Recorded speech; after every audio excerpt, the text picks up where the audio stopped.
আমরা আমাদের জীবনের প্রত্যেকটা সময়ই কখনো কোনো না কোনো কাজ করছি। ঠিক যে সময়ে সাকিব আল হাসান একটি বোলিং করলেন, ঠিক সেই সময় আমি বাসায় বসে হয়তো আরেকটা কাজ করছি। ধরে নেওয়া যায় আমি হয়তো ফেসবুকিং করছি, যদিও বা তোমার বাড়িতে ফেসবুকিংকে একটা কাজ নাও বলা হতে পারে, তবুও আমি সেটাকে একটা কাজ বলেই ধরে নেই।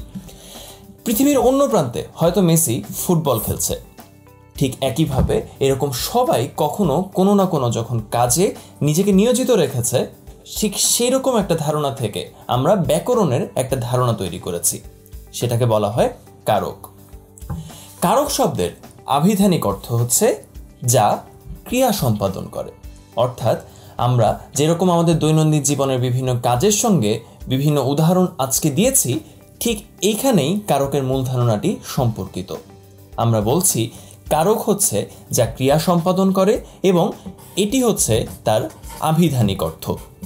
এই আভিধানিক অর্থে আমরা বলি যে কখন কোনো কর্তা কোনো একটি কাজ সম্পাদন করে এবং সেই কাজ সম্পাদনের উপর ভিত্তি করে আমরা একটি নতুন ব্যাকরণিক ধারণা পাই, এবং এই আভিধানিক অর্থের উপর ভিত্তি করে আমরা দাঁড় করিয়েছি কারকের ধারণাটি।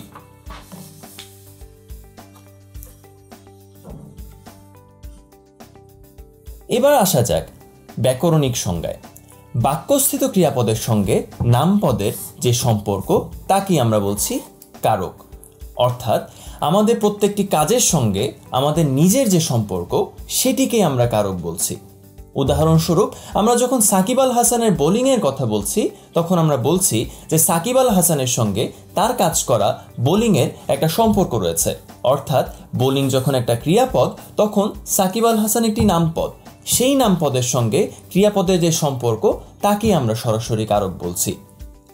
এই কারক শুধুমাত্র একটা সম্পর্ক নয়, এটার বিভিন্ন ধরনের দিক রয়েছে, বিভিন্ন প্রকারভেদ রয়েছে। এবার আমরা কারকের সংজ্ঞার পাশাপাশি কারকের বিভিন্ন প্রকারভেদের দিকে আলোকপাত করব।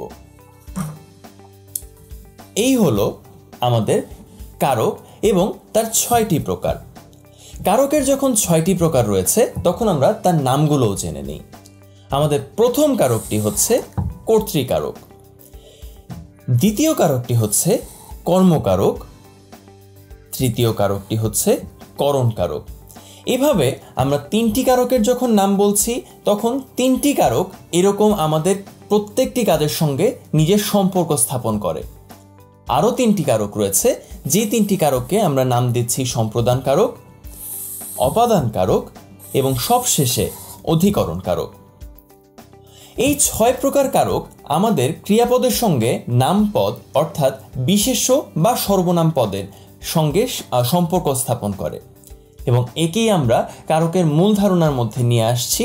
এবং 6 প্রকার কারক আমাদের এভাবেই ক্রিয়াপদের সঙ্গে এবং আমাদের দৈনন্দিন জীবনের সঙ্গে সহজভাবে সম্পর্কিত।